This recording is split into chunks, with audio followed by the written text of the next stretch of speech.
Saya ini supaya nanti anda pulang ke rumah, gitu. Terus sampai rumah kan tidak ada KC lagi. KC tinggal kenangan, Maiyah tinggal ingatan. Anda kembali ke masalahmu masing-masing, dengan kegelisahanmu, dengan kegalauanmu masing-masing, kedap-kedip, ya kan? Ngiler melongo, ya toh. Gelisah, waduh iki kok ya apa, ini gimana, ini belum saya bayar, waduh nanti di kerjaan begini, kan gitu. Anda kembali ke masalah masing-masing. Aku bertanya, siapa yang memperhatikan bahwa engkau sedang galau? Apakah Indonesia tahu Anda galau? Apakah negara ini tahu engkau galau? Apakah pemerintah concern terhadap galaumu? Apakah ada ulama-ulama yang ada di dalam file dan kenangan hatinya bahwa umatnya galau? Kamu akan sendirian nanti di rumah masing-masing. Maka kamu harus punya sahabat sejati dalam hidupmu, sehingga dimanapun engkau berada dalam keadaan apapun saja, engkau memiliki teman. Dan siapakah temanmu yang sejati itu? Maka hadiah handphone. Iya, enggak apa-apa. Bagus juga. Kalau handphone juga terus terpaksa digadekno, ya kan? Tak kasih saran mudo kon ndek kamar iki. Mudo kok delok-delok dhewe raimu. Kok selentik sabar le. Terus ngilu kok jundu dhewe ala dapurmu gitu ya. Gitu. Oke, saya ingin mengatakan begini. Tolong kembali ke hidupmu yang sejati. Kemanapun engkau pergi, kamu harus selalu memiliki kesadaran untuk berpijak kepada yang sejati. Yang sejati itu gampang. Saya kasih 3 idiom. 1 cangkul, 2 pedang, 3 keris.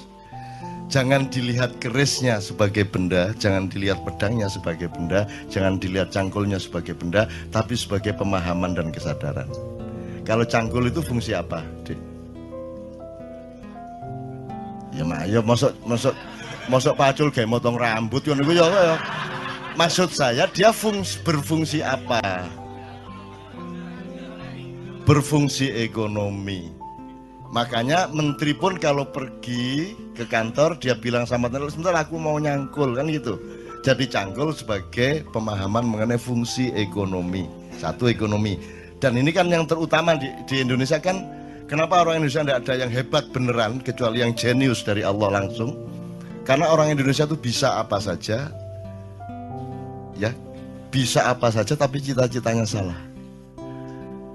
Kalau orang Barat lumayan, bisanya cuma 1 hal, tapi mereka tidak punya kemungkinan, maka mereka bersungguh-sungguh dalam 1 hal itu, sehingga banyak ekspor master di hal-hal yang mereka konsentrasi. Kini sembarang iso, tapi gak ada yang serius dan salah tujuan. Salah cita-citanya apa? Kita itu inginnya kaya, kan gitu. Orang Barat inginnya bahagia. Ini menurut Rawahu Sabrang. Ini saya diceramai Sabrang. Saya diceramai Sabrang tadi malam. Jadi anak saya adalah guru saya dan itu nyata. Kan dulu saya bikin struktur ini, Ustaz. Jadi kenapa Islam, Sabrang juga nih yang ngomong, kenapa Islam pada abad 8 tidak bisa populer, tidak diterima? Karena yang membawa adalah pedagang. Nah, pedagang itu kastanya paling rendah, gitu kan. Tapi ketika Islam yang membawa adalah para syekh, para ulama, para maulana, Maulana Magdum Ibrahim dan seterusnya sampai Sunan Giri, sampai Sunan Kalijogo, semua orang pada masuk Islam karena mereka percaya kepada begawan, mereka percaya kepada panembahan, mereka percaya kepada keris dalam tanda petik ya, nanti tolong diingetin untuk kembali ke keris. Mereka percaya kepada orang mulia, orang yang menjadi pusaka bagi orang banyak, gitu kan. Kemudian sekarang kita terbalik 180 derajat. Yang paling kita utamakan adalah kaya, di bawahnya berkuasa, berkuasa pun untuk kaya. Di bawahnya lagi pinter, pinter pun untuk ikut berkuasa supaya kaya. Nomor 4 kuat. Kuat itu punya kekuatan, punya akses, punya kesaktian, punya apa. Itu pun untuk supaya dia ikut berkuasa supaya kaya lagi. Jadi cita-cita kaya. Terus terkenal Populer kan nyata bahwa populer itu menerobos seluruh kriteria kualitas hidup, sehingga seorang artis seksi itu bisa mencalonkan diri jadi wakil bupati. Jadi tidak ada rasionalitas dan alur nalarnya sama sekali secara politik dan kualitas demokrasi. Pokoknya terkenal di koran, dia bisa nyalonin diri jadi pejabat. Kan ngono. Caleg-caleg anggota DPR kita banyak yang melewati jalur Malang tadi itu. Itu ya. Karena kita sudah terbalik sama sekali, teman-teman sekalian. Nah, dalam keadaan seperti ini Anda tidak mungkin merubah keadaan. Maka kita harus menciptakan manusia baru. Nah, manusia baru ini saya kasih idiom tadi, keris, pedang, cangkul. Cangkul udah kita tahu fungsi ekonomi. Kalau pedang itu kekuatan dan kekuasaan, otoritas, regulasi. Ya, kalau tidak pegang pedang, Anda tidak bisa membuat undang-undang dan aturan. Yang boleh bikin undang-undang adalah orang yang sudah dapat pedang dari pilkada atau dari pilpres atau dari pileg, kan gitu kan? Jadi pedang itu fungsi kekuasaan dan otoritas politik. Kalau keris, kewibawaan, kepribadian, kasepuan, pusaka. Sekarang aku tanya kepadamu, kamu kuliah? Sudah selesai? Sudah selesai? Oke. Kamu kuliah itu untuk cangkul, apa untuk pedang, apa untuk keris? Dah, isi kita ini, bukan mulai. Ayo pertanyakan kembali dirimu masing-masing. Kamu mengerjakan semua itu untuk cangkul. Kalau yang di seluruh Indonesia tadi kan semua untuk cangkul. Kamu sekarang bertanya kepada dirimu masing-masing. Kamu itu kuliah jadi dokter apa segala macam, kerja macam-macam itu untuk cangkul, apa untuk pedang, apa untuk keris? Ketiga-tiganya iya, tetapi harus ada aksentuasi. Nah, monggo, ini pilihan masing-masing. Saya tidak menganjurkan apa-apa, cuman tolong diketahui. Apakah orang yang punya cangkul lihat ke desa-desa pasti punya pedang? Belum tentu punya pedang. Tapi Anda lihat semua orang yang punya pedang pasti punya cangkul. Benar nggak? Jadi kalau kamu semua mengerjakan semua itu untuk cangkul, goblok kamu. Mestinya kamu cari untuk pedang. Karena dengan pedang kamu pasti dapat pedang dan cangkul pasti kena. Gitu loh. Kalau orang punya pedang, punya cangkul, belum tentu punya keris. Tapi kalau orang sudah punya keris, dia pasti punya pedang, dia pasti punya cangkul. Jadi sekarang kamu mau apa? Kalau kamu cari keris, cari pusaka hidup, cari kepribadian hidup, cari integritas kata orang sekarang, ya, yang beneran gitu ya, maka otomatis kamu punya pedang, otomatis kamu punya cangkul. Tapi orang se-Indonesia tadi, karena tidak punya keris lagi, ibarat konstitusi itu tidak punya majelis rakyat lagi, yang ada majelis perwakilan rakyat. Ya, kita tidak punya panembahan, tidak punya pusaka, tidak punya. Karena orang sudah tidak mengerti keris. Itu ibarat sholat, cangkulnya sholat itu ya jungkar-jungkir itu. Ya tak? Pedangnya sholat adalah kebenaran syariat dan ucapan-ucapan di dalam sholat. Masuk ngene kan kudu Allahu Akbar. Masuk ngene kan aduh ya oprek kabar ini. Sembuh. Dobol. Ini masuk sembahyang kayak ngono. Berarti pedangmu batal, ya gitu kan? Tetapi meskipun kamu sudah mencangkul dalam sholatmu, sudah pakai pedang dalam sholatmu, yang menjadikan sholatmu sah itu tidak ada dalam syariat, yaitu khusyuk. Betul enggak? Yang menjadikanmu selamat benar dalam kehidupan dan di depan Allah itu adalah kekhusyukan. Sebab kekhusyukan itu syaratnya adalah Anda fokus sama Allah, Anda ingat benar kepada Allah, Anda betul-betul berhadapan dengan Allah. Sekarang kamu coba bayangin kamu yang jadi Allah. Kamu bayangin ya, kamu jadi Allah, terus ada anak orang-orang sholat, semua bener, Allahu Akbar, harus bener, tapi hatinya enggak ke Allah. Kamu terima enggak itu sholatnya? Saya enggak mengatakan Allah enggak menerima loh ya. Saya enggak bilang Allah enggak menerima, terserah-serah dia. Cuman kamu bayangkan upamanya kamu itu Allah, terus ono sembahyang ngene-ngene gatel kon niku. Mari ngene kon nyolong ngono kan gitu ya. Diterima enggak kalau enggak khusyuk? Kamu enggak nerima kan? Ya, kamu jangan berdebat, tapi ini Allah pasti dia enggak bisa kamu. Enggak ada orang bisa memastikan Allah nerima enggak nerima. Enggak usah berdebat ini doanya sampai apa tidak. Lo doa sing sampai sing endi? Enggak ono, enggak usah diperdebatkan bodoh gak ruwe kok. Jangan berdebat mengenai doa sampai atau tidak, jangan berdebat mengenai Allah menerima atau tidak, jangan berdebat mengenai masuk surga atau masuk neraka. Kon niku besane Gusti Allah ta ya apa? Kapan besanane resepsine di gedung apa kon? Bagaimana kamu bisa menentukan seseorang pasti masuk surga atau pasti masuk neraka, seseorang pasti diterima Allah atau tidak? Bahwa kita yakin, iya. Itulah yang namanya puncak iman. Tetapi kalau kamu disuruh menyatakan bahwa kamu diterima Allah, kamu tidak berani tanda tangan. Itu cuma keyakinan saya. Dan keyakinan kan tidak bisa diapa-apain. Dan itu juga tetap tidak bisa Anda bawa keluar, itu hanya ada di dalam dirimu. Jadi misalnya sekarang gini, Hendra, siapa Allahmu? Siapa Tuhanmu? Allah. Siapa Nabimu? Muhammad. Ya, kalau teman-teman agama lain punya struktur sendiri gitu ya. Siapa presidenmu?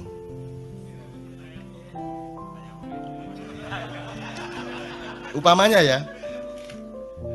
Jadi gini teman sekalian, kalau Allah, kamu dapat resiko besar dan tidak mungkin kamu akui. Nabi Muhammad juga begitu. Karena ada alasan rasional, bukan soal korps, bukan soal golongan. Ada asbabun nuzulnya, ada mantiknya, ada semuanya. Tapi kalau selain yang dua itu boleh enggak kamu enggak mengakui? Saiki ditegesno ndek awakmu iku. Jadi kamu sekarang ngakuin enggak yang selain dua tadi itu? Boleh enggak sekarang kamu enggak ngakui?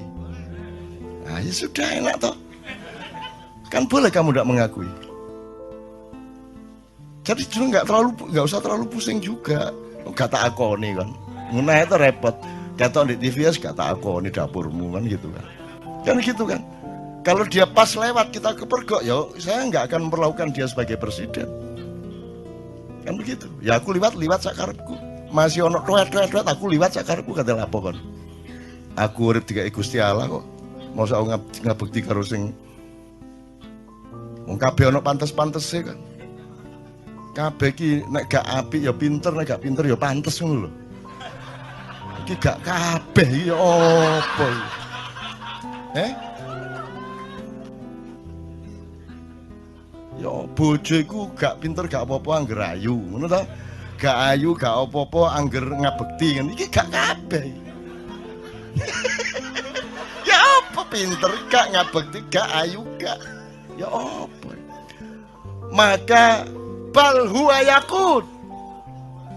Nah sekarang teman-teman sekalian, kalau ada mutiara di luar dirimu, kamu harus bersyukur kepada Allah. Kalau ada orang yang mengingatkan kamu kepada bahwa dalam hidup ini Allah bikin macam-macam, kadarnya macam-macam. Nabi aja beda-beda kok.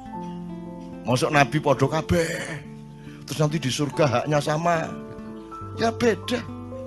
Ada yang kekasihnya Allah, ada yang sahabat karibnya Allah, ada yang juru bicaranya Allah, ada yang sembelihannya Allah. Kan gitu. Ismail, sembelihannya Allah. Terus rumah kamu juga enggak ngerasain deh jadi Ibrahim. Bayangin kamu jadi Ibrahim, disuruh Allah nyembelih anaknya, itu gimana rasanya coba? Kamu tenang-tenang aja. Terus kamu pikir Ibrahim nggak mencoba bereaksi gitu? Terus ya ikhlas ya Allah, ya enggak lah. Jadi Ibrahim itu ya pergi ke hutan. Dia itu kan semua kan tidak untuk kepentingan Allah. Emang ada Allah punya kepentingan. Jadi kalau Allah menyuruhmu sesuatu, itu kan untukmu, untuk melindungimu, untuk pemahamanmu, bukan untuk dia. Gak padaan Gusti Allah kon gak sembahyang. Jadi itu untuk supaya ada, karena umatnya Nabi Ibrahim itu orang yang sudah terlanjur menyembah Tuhan yang sebelumnya, kepercayaan yang sebelumnya, yang apa namanya, tradisinya berbeda dengan yang ditawarkan oleh Nabi Ibrahim. Nah, untuk merubah tradisi dan meyakinkan mereka kepada tradisi baru itu harus ada praktek ikhlas membunuh anak itu. Jadi Nabi Ibrahim yo jane yo gak kuat rek, matane wong ngaplok arek gak kuat ya. Dadi dhek nang alas naik gunung sama Ismail sama bawa kambing. Tuh, nanti wis melayu. Wah, akhirnya dia sembelih kambingnya, terus dia turun membawa kambing. Ini loh kalau Allahku, katanya, kata Ibrahim kepada Umar, ini loh kalau Allahku menyuruh sesuatu itu bukan karena kejam kepada kita, bukan karena minta ditaati. Sesungguhnya semua perintahnya karena sayang kepada kita. Aku disuruh menyembelih anakku, tapi buktinya anakku tidak tersembelih, kambing malah dikasih oleh Allah. Ngono, kerja itu kolusi antara Allah sama Ibrahim. Terus tenang aja ta. Kamu nanti saya bukain macam-macam bantah semua nanti kamu. Mosok cak lu, kamu pikir Rasulullah aja manusia biasa kan? Semua itu kan enggak kok terus semua itu sudah hebat sejak awal ya enggak. Nabi Nuh aja istrinya dia enggak bisa dakwahi kok. Anaknya Nabi Nuh sendiri kafir kok. Kamu bisa bayangkan kalau seorang nabi istrinya sendiri tidak ikut suaminya, anak itu kan bayangin rumah tangganya bagaimana. Bayangin masyarakatnya bagaimana. Sekarang kita ini anak kita satu nakal aja udah pusing enggak karu-karuan kok. Bayangin ada nabi rasul lagi yang istrinya tidak taat, anaknya tidak taat. Kamu bisa bayangin keluarga ini gak sakinah toh. Gitu loh. Jadi kamu juga jangan terlalu pusing karena Allah itu sudah kasih jurisprudensi apa saja ada. Kalau kamu mengalami kesulitan apa-apa tinggal cari jurisprudensinya apa. Wah, ini cocok iki Nabi Yunus iki aku. Nabi Yunus iki cocok. Kalau kamu mengacu kepada contoh-contoh kejadian yang sudah Allah paparkan, kalau kamu menemukan itu selesai. Kamu akan mentertawakan dirimu ngene kok galau rek gak masalah. Ini buahnya kalau saya buka Anda bingung nanti. Buahnya Rasulullah, misalnya Rasulullah pernah mengganjal perutnya dengan batu supaya tidak lapar. Kalau orang tidak mikir ya Aisyah ganjal batu tagak. Orang tidak pernah mikir tak? Mbok mestinya dilihat lah, kan mestinya serumah dong ganjil batu semua. Lah kamu nggak punya fakta bahwa Aisyah, jangan-jangan beliau lapar itu karena Aisyah lupa nawari makan. Loh, salah satu kemungkinannya loh ya. Mungkin Aisyah pas kurang care. Lah Rasulullah kan mau bilang Aisyah saya belum makan, nggak berani dia. Kan Rasulullah lembut sama istrinya, dia sangat hati-hati menjaga perasaan istrinya. Akhirnya mergo bojone gak nawan-nawani mangan ya wis tak ganjel watu. Bingung kan tak ceritane akeh. Wes banyak bahan ngene-ngene kira. Iki tak buka didik ngono tok ya. Kan gak nemen-nemen bingungmu lho ya. Ya teman-teman sekalian ya mohon maaf nih Ustaz kalau anak agak yang enggak dikit-dikit gitu. Ini bukan tujuannya bukan mau mengkritik Muhammad, mengkritik Ibrahim dan sebagainya. Tujuannya supaya Anda mengetahui betapa banyak paradoks dalam hidup yang Allah sengaja menciptakan dalam hidupmu. Sehingga kamu jangan kaget sama paradoks itu. Tapi kalau kamu berdialektika dengan cara berpikir ma'iyah yang siklikal, yang spiral, yang penuh tikungan, penuh lipatan, dan Anda terbiasa dengan itu, maka seluruh yang kamu alami itu nanti akan bisa dieliminir menjadi berkah, menjadi rasa syukur, akan semua menjadi baik bagi hidupmu. Gitu loh maksud saya. Itu contoh-contoh bukan saya kok terus menafsirkan gini, enggak. Saya itu cuman orang di depan saya itu supaya lebih bisa menghandle hidupnya menjadi lebih mudah. Karena Allah itu kan unik tuh. Inna ma'al usri yusra gitu kan. Nek arek Malang kan ngene, langge sampean niku lho. Kan bersamaan dengan kesulitan sudah aku sediakan kemudahan. Langge sampean kok repot-repot, mbok wis langsung kemudahan apa sih? Ana wis nakal ngono ya apa? Semua orang di Indonesia kalau pidato syukur kepada Allah yang telah memberi kesehatan kita hari ini, dan tidak lupa kepada junjungan Nabi besar Muhammad SAW yang telah membawa kita dari kegelapan menuju cahaya. Itu sono sing nakal. Gusti Allah ya repot-repot mbok wis langsung cahaya opo sih, dadak kegelapan barang gitu loh. Loh, tapi memang dramanya seperti itu dan Allah maunya dialektika kemesraan yang seperti itu. Jadi Anda jangan hidup di dalam satu penggalan sehingga Anda kebingungan dalam penggalan itu. Anda harus transenden, harus melihat keseluruhan dari metabolisme yang Allah ciptakan itu sehingga Anda senyum-senyum. Iya, gak apa-apa. Iya, ngerti aku. Ya ampun, nggih, ngertas kula. Ngertas kula. Nah, makanya kan kata rahasia, Ustaz ya, tolong dalam tasawuf, kata rahasia itu kan sangat mesra. Kalau sudah Allah ngomong sirrun, asrarun gitu ya, itu kan salah satu kemesraan itu karena kita punya rahasia, punya ketidaktahuan, punya kesulitan, punya kebingungan. Kalau kita nggak punya kesulitan, gak enak. Makanya ya saya doakan Anda penuh kesulitan hidup Anda. Oke teman sekalian, alhamdulillah bilamin. Pokoknya pulang dari sini ingat ya, kamu harus masing-masing sendiri dan kamu harus menemukan. Oh enggak masalah, saya cari keris kok. Saya cari keris dan pasti pedangnya dapat, pasti cangkulnya dapat. Percaya itu, percaya.